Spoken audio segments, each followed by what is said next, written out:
নমস্কার, শুভ সন্ধ্যা। ঠান্ডা প্রায় চলেই গেছে, অনেকটাই কমে গেছে। তা আজকে আর একবার আমরা একটু সরু চাকরি করে নিচ্ছি। সকালবেলা চাল আর ডাল আমরা ভিজিয়ে দিয়েছি, তা চাল ডালটা আমি বেটে নেবো। এটা হচ্ছে এই যে কড়াইয়ের ডাল ভেজানো আছে, আর এখানে চাল সকাল থেকে ভেজানো আছে। এবার এই মিক্সারের মধ্যে দিয়ে আমি বেটে নেবো চাল ডালটা।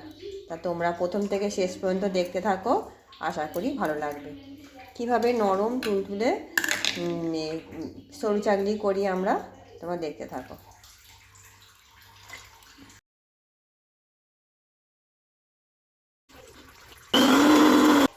এই যে আমার ডালটা বাটা হয়ে গেছে, এবার নামিয়ে নেবো। এই যে ডালটা একদম মিহি করে বেটে নিয়েছি, এবার আমি চালটা বেটে নেব।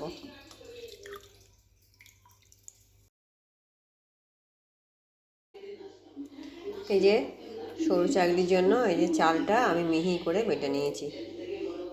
এই যে চাল আর এই ডাল বাটা হয়ে গেল আমার। এবার সরু চাকলির ব্যাটারটা দিদি রেডি করে নিচ্ছে।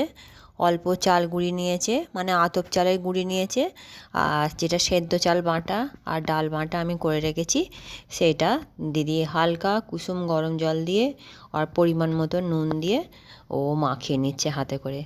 সেটা তোমাদের সামনে দেখিয়ে দিলাম একবার। দিদি ভালো করে মাখিয়ে নিচ্ছে যাতে একটু ডেলা ভাব না থাকে।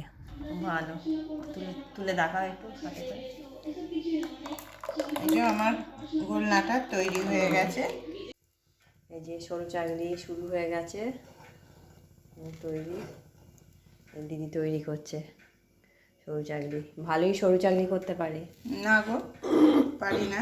না, এই দেখো কত সুন্দর সাদা, একদম নরম, প্রচুর নরম হয়েছে সরু চাকলিগুলো, আর সাদা দুধের মতন একদম। এই যে দেখতে দেখতে এতগুলো হয়ে গেল, এবার এইটাও তুলে নিচ্ছে। প্রত্যেকটা সাদা সাদা একদম হচ্ছে, খুব সুন্দর উঠে যাচ্ছে, জালি জালি হচ্ছে বেশ। এইভাবে একে একে সমস্ত সরু চাকলিগুলো আমাদের তৈরি হয়ে গেল।